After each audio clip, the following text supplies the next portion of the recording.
All right. Welcome back. We've been having a few questions about wonder words, and so we want to do a little clarification. Yeah. So, hey, let's master this. Tiny bit of background. The printing press was invented in the 15th century. When that occurred, the folks in England realized we need to standardize spelling. Up until that point, people were kind of doing whatever they wanted with spelling of words in English. The printing press was a situation where they were just kind of forced to go, okay, we better standardize this because now we're going to be able to print books and flyers, etc., ad nauseum practically. It's going to be available to the masses, so we've got to have some rules. One of the biggest rules that did occur that Kara mentioned a little earlier today, and we've mentioned in the past, is we've got to be able to determine when a vowel sound is short and when it is not. And that primarily occurred with having two consonants after it. Whether it was like the word stand, so you're headed to the end, you had the D, you were in good shape, or in the situation of like floss rules, or with our CK, our DGE, our TCE, TCH, those trigraphs and digraphs that occurred primarily to show that it was a short vowel sound that happened before it. So this was 600 years ago that this happened practically. Well, 500, not a mathematician. Um, and so the spelling has remained primarily constant, but the pronunciation has changed, mostly with our vowel sounds. So that's really important to note.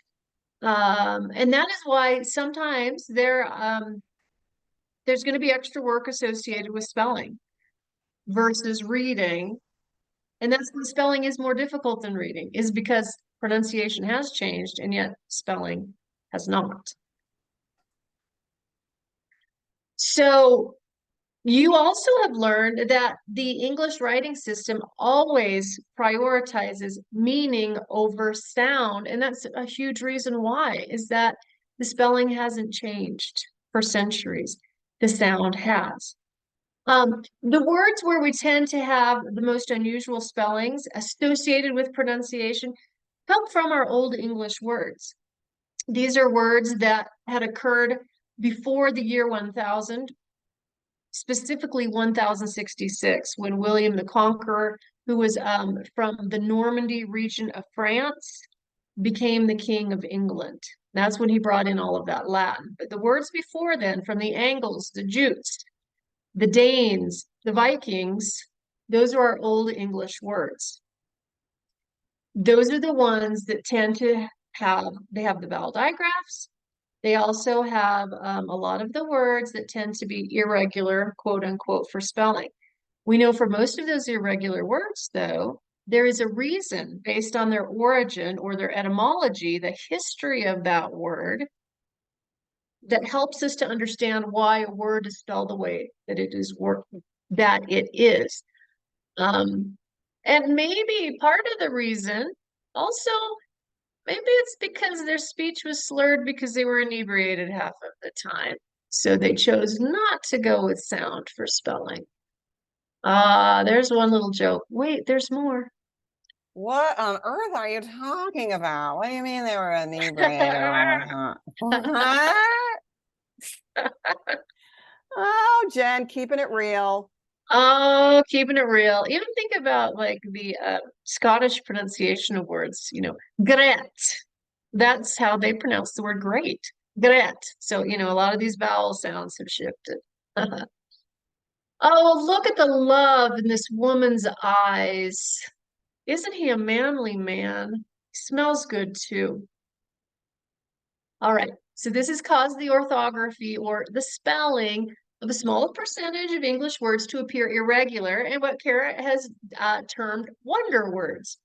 So the pronunciation doesn't match the written graphemes in a way we would expect based on syllable type rules.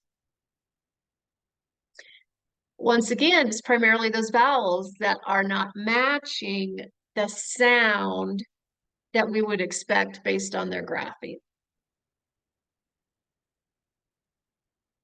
Other less rigorous curricula and approaches treat any word that is irregular for spelling as part words or sight words. Why? Well, it's complex and it's time consuming to understand the etymology or the history behind the various irregular words. And you've already been exploring a lot of those as you've been teaching these wonder words to your student, like do, does, done, doing, right? Now, why don't these other curricula or approaches teach it? Well, they don't want to take the time and the effort. Aren't you lucky that we care so much? You know what, really, that is what part of our signature with Kara and I is that we want you to have a great depth of knowledge. And part of it is understanding why these words are spelled the way they are. Oh, are you ready for another little happy joke? I love this.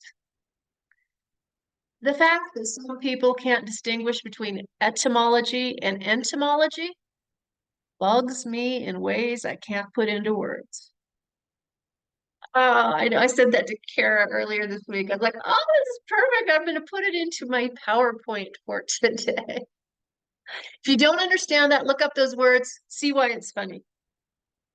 So funny. Love it. So our approach is to help you understand the depth of the word. This way you can teach your students why a word has the particular spelling that it does, rather than simply having them memorize it. So you're giving your student more tools for understanding the spelling, because they'll understand it better too, rather than just, okay, it does, D-O-E-S. So Shannon, your little guy that you were just talking about during the break, you can help him understand why. He knows, oh, there's an E in there, but obviously he doesn't have a real great depth of knowledge. So once again, with orthography, just with spelling of English words, meaning is prioritized over sound. Meaning is going to remain constant. Sound, those vowels have shifted over the centuries. So here's a general rule of thumb for you. Like when you're making your lesson plans and when you're trying to decide, gosh, would this be a wonder word?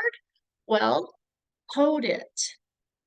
Look at that word, code it. I'm going to show you some examples in a minute, and ask yourself, do the graphemes, and I see you saying just sent your sent this PowerPoint information to you. Notice there's a couple words that have changed. So I hadn't 100% completed my editing. So I think this is one spot. Do the graphemes follow the patterns of syllable types? Will the phonemes align with the pronunciation of the word on the diacritical marks you've made? Diacritical marks are the marks you make when you code, like breves and macrons. So let's take a look. What am I talking about? This is what I'm talking about. Okay, like with the word from. I have the word from. Typically my consonants in so many words, and in the word from, the consonants align. The pronunciation, the phoneme that I hear matches with the grapheme that's represented. The F is saying the R is saying the M is saying That's what I would expect. But the O, if I coded it as I do a closed syllable, I would expect that O to say ah. But I don't pronounce it the word from, like Tom. I pronounce it from, like thumb. So this is an example of a word that you may want to explicitly teach to a child. Kara loves this little guy. This is Tom Thumb. He was a real person. So it just happened to work out with my example. So it's not Thumb. It was pronounced Thumb some years ago. And it's pronounced that way a little more in England right now. But here in America in 2024, we pronounce it with an sound. From. Hey, Jen, sorry, make sure you stay close to your computer. When you turn your head away from your computer, we can't hear you as thanks, well. Kara. No problem. Okay. Yeah. Oh, I should have grabbed my earbuds. Okay. Next example said, again, the consonants, the S and the D are making the sounds I would expect. However, an AI usually makes the sound A. But I don't pronounce this SAID, not in 2024. Therefore, it is considered a wonder word and is one that might need to be explicitly taught. And Kara does have it as one for you to explicitly teach with say and with says. There's a page that I've taken out talking about the etymology of say and says and said, but I'm not going to cover it right now because we had real limited time today. But if you printed out the slides, you'll see there's an explanation. Hey, we're going to take a minute then, and we're going to look at some other words just to help you get a broad picture of, is it one that could be considered a wonder word and one you might need to explicitly teach? So here's a little irregular word practice for you. So which words follow the syllable type rules for reading? Let's look at some. Oh, speaking of the word some, SUM as in addition, as in adding two parts together. Yes, it does follow the rules because that's a closed syllable. I would code it with a brief and I would expect it to say some. So that is one that would not need to be explicitly taught. But how about the homophone friend SOME? That is not following the syllable type rules. Slash silent E code the O with a macron, I would expect that to be pronounced some. So that would be an example of a possible wonder word that you would want to teach. Now, Kara, I don't think some has connections to other words like a word family or anything like that. So that may be one that just needs to be approached, on its own. And hey, let's look at this. And this is actually how we read it. And if you want to do a little practice for spelling also, this is one that would be considered, irregular. Could be a possible wonder word. Okay, Zoom. All of those graphemes are making the sounds that I would expect them to make. Z, Z. A double O will say oo or and that's my expectation, and it does. It says oo, and M makes that sound, and that's what it's doing here. So this would not be one you would explicitly teach for reading as a wonder word. Same with flow. Final O, I would expect an OW to make that sound, either O or ow, but I would try both of those sounds. And so this one is also regular. Now, man is regular in that it's a vowel and a closed syllable. And I would expect that A to say which it does. Many is not regular for reading because that A is making the sound, oh, sorry, that shouldn't be a capital E, that should be lowercase. The A is saying isn't it? Kara has already covered this in her wonder words. An, any, many. I actually just did this with a student last week. It was lovely. So realize many would be considered a wonder word and would need to be explicitly taught for reading. And of course, you can also analyze it further and use it for spelling too, once you've taught it. Okay, ocean is not regular for reading. We would expect that C to say not sh. EA usually says E or F, and it's saying So it's insanely irregular for both reading and for spelling, but lotion is regular for both reading and spelling. TION is our most common way that Sean is spelled, and we read TION, Sean. So ocean could be a word that you teach as a wonder word for reading, but there's so many other more regular words or more words they're going to see more often than ocean. This isn't one I would touch in an introductory year. These are all different graphemes that make the sound E. EA, a final Y, IE, a final E, open accented syllable, EA. These are all regular for reading. So they would not be considered wonder words. Not for the purposes of the introductory year and not for reading. All of these graphemes, both consonants and vowels, are making the sound that I would expect based on the syllable types: closed syllables, open syllables, vowel teams, etc. Here on the left, we have I, various graphemes that make the sound I. We would expect IGH to say I. We expect a final Y in an accented or stressed syllable to say I. We expect an I consonant E for the vowel sound to be I. Same with the A. You can see we've got A consonant E, we have that vowel team AI, and we have that EIGH that says A. None of these would be considered wonder words that you would need to explicitly teach for reading. Here are some O examples.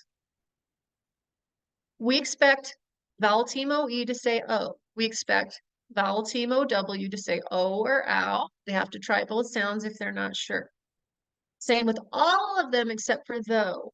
OUGH makes a handful of different sounds, and really, in my opinion, OUGH needs to be treated as any word that has that really needs to be treated as a wonder word. Sometimes it says O, sometimes it says like in rough. Cough, it's saying off. Though, it's saying oh. So you can see that OUGH is one that needs to be treated as a wonder word for reading, to help them to read it, and definitely to help them to spell those words. So those would be some that are slower. I wouldn't hit a lot of these in the introductory year. I feel like these are more year 2 or beyond concepts to use with your kids, unless you find that they're being exposed to them quite a bit. Maybe it's in your oral reading. That might be a nice opportunity to do, like the word though, or the word thought. Even in the word thought, that we're hearing an ah sound. So do you see it's like at least 4 different sounds that could be associated with those 4 letters. And then here's just a few more with E. Empty coffee, athlete. Those are all regular for reading. So those would not be considered wonder words to teach explicitly for reading.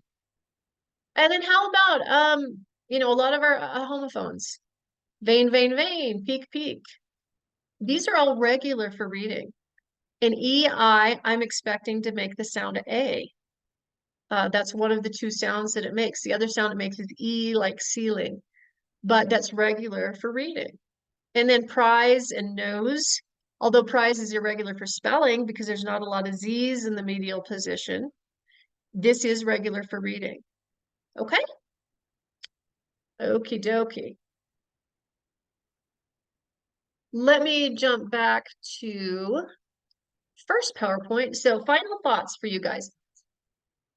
Content and function words exist on a continuum. And can I tell you, before I teamed up with Kara 2 years ago, I had never been taught anything about function and content words, and I love it so much because it really does help us to unlock some of the reasons words are spelled the way they're spelled. It is a part of their etymology, very, very much so.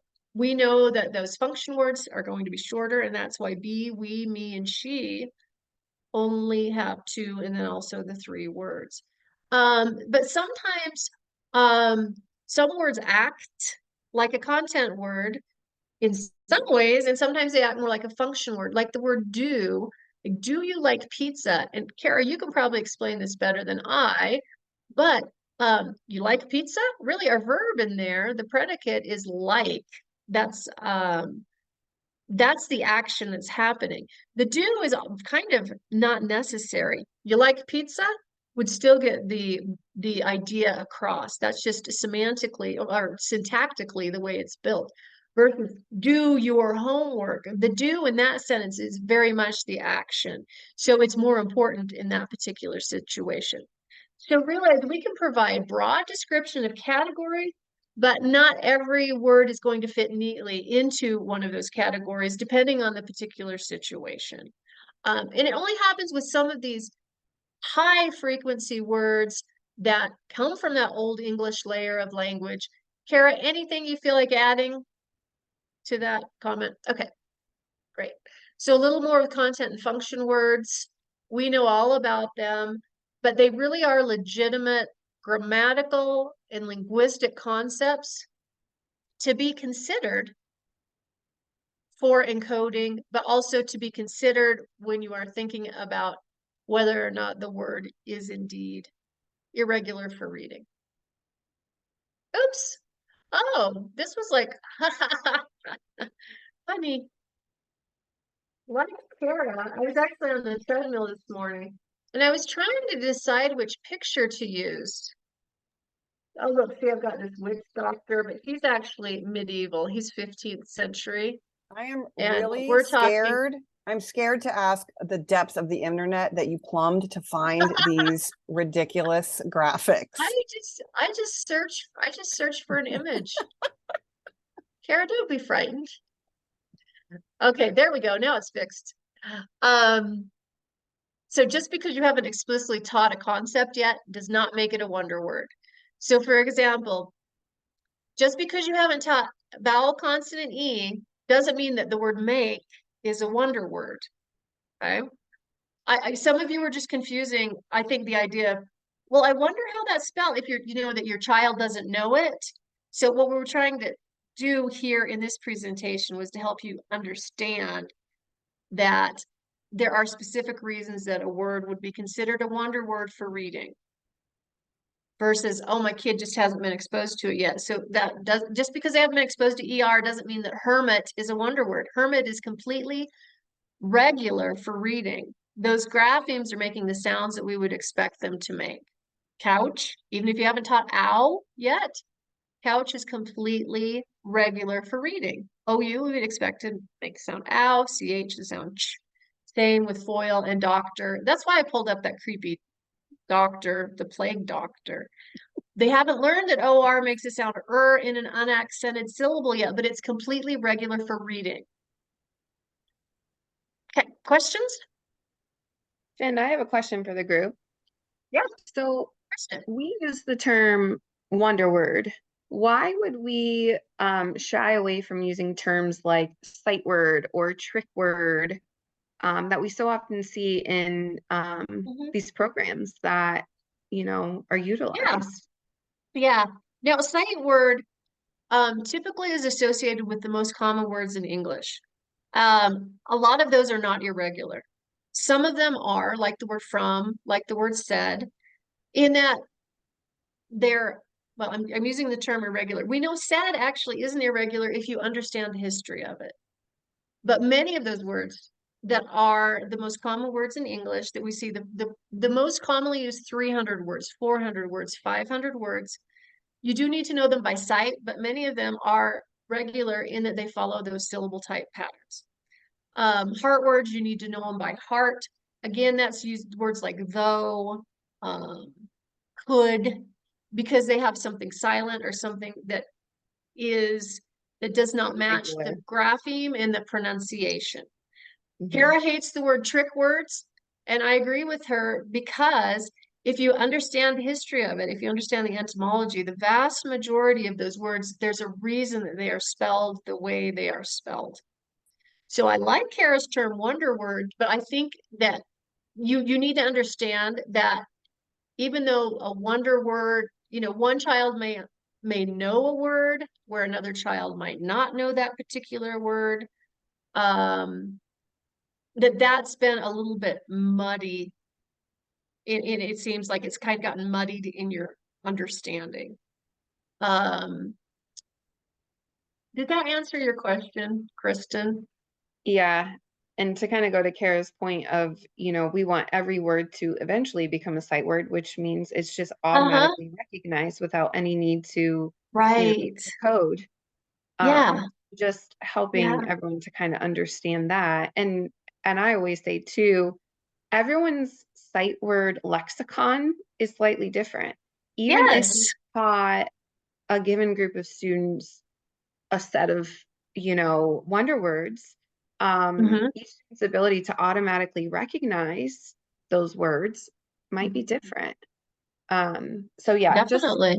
Just want to offer another thought to some of those common terms that we see in these programs that we're to utilize for structured literacy, and why those might not be great words to use or great ways to describe them. Right. I mean, I love the TWO. We know that TW is associated with double, twins and 12 and twice and between. It's associated with two things. So understanding that helps you understand why TWO is spelled that way because it's associated with the number 2. the TOO, which means also, which has more meaning. And I don't know if, gosh, Kara, would TOO be considered a content word also? Certainly more on the continuum towards content than function word TO2. Yep, So there is a usually, reason that, right, yeah. which is an excellent point you made about the continuum. Okay, it is Uh-huh. not always clear, just like it's not always clear which phonemes are vowels and which are consonant. Vowel versus consonant also falls on a continuum, with some of them kind of hanging out in the middle. And so, yeah, how is it functioning in this sentence? Is it a stressed word in this sentence, right? Does it have at least 3 letters? In that sense, TWO does look more like a content-ish word, right? But yeah, just keeping in mind that it's all about context a lot of times in order to decide, right? How, just like your do example, or can and can. Like I can have a can of Coke, but then I might say, can you hand me that? I don't say, can you hand me that? I don't stress that, right? When I say, I say kun. And so along those same lines of sight word, a sight word is any word you can automatically recognize. That is a sight words, and all words should be sight words one day. We want them to be that way. Similarly, if your student already knows how to spell does is not a wonder word for them. It's very individualized. And that's why it's really hard for us to teach you every single possible way to spell all the possible wonder words. And Jen did a great job of showing you what wonder words are not, right? But each individual child, I can't give you a scope and sequence of wonder words because I don't know which words your kid can spell and what they can't. You shouldn't be instructing them if they already know how to spell it, unless it's to teach them another set of words. And remember that wonder words often come in sets because of their meaningful relationships or because there's an anchor word. So you really have to think deeply for yourself about, what do I know about this word? Can I look into its history? Can I ask somebody, why is this a wonder word? I don't know. We're happy to answer those questions for you. Yeah. But it's not easy to teach, for us to teach about it. It's a tough concept. And I just want to remind you that reading is easier than spelling. It is very, if you remember back from some of those asynchronous lectures, we know associated with language, the first step is receptive oral language. Mama talking to the baby hearing and starting to understand. The next is expressive oral language. Baby learns how to speak. Huge step from there is seeing these letters of the alphabet and learning how to read. That would be receptive, that you are giving them the words they are trying to learn to read those words. And then the final step is expressive written language, which is spelling and writing in general.